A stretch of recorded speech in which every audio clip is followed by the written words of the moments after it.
Shalom, shalom, bien-aimés dans le Seigneur. Ce jour nouveau, le Seigneur nous a réveillés.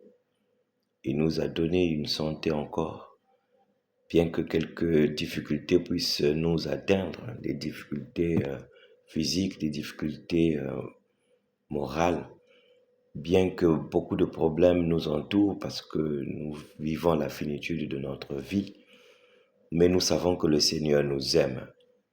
Et lui qui nous a conseillé par le psaume 1 de ne pas vivre en compagnie des moqueurs, en compagnie des pécheurs, espère pour nous que nous ne puissions pas nous tromper, que nous marchions selon sa volonté et que chaque fois qu'il nous arrive malheureusement de tomber dans le péché, de nous repentir afin d'aller de l'avant. Le salaire du péché, c'est la mort, comme le dit la Bible. Mais comme les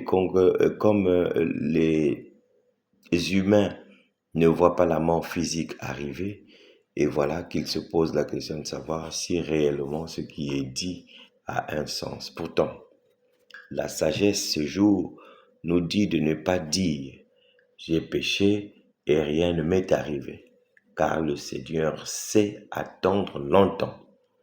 Ne sois pas assuré du pardon au point d'entasser péché sur péché.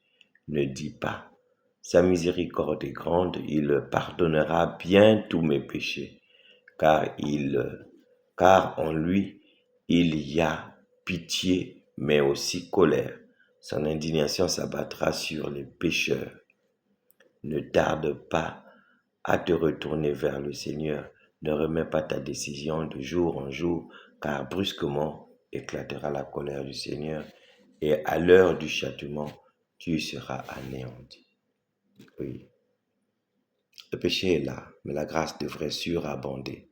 Alors, pour que la grâce surabonde, il faut aussi que nous prenions des dispositions pour pouvoir sortir du péché, que nous fassions un effort de ne pas rester de marbre dans le péché, au point de nous dire, bon, rien ne m'est arrivé, je peux faire comme je veux, rien n'a été...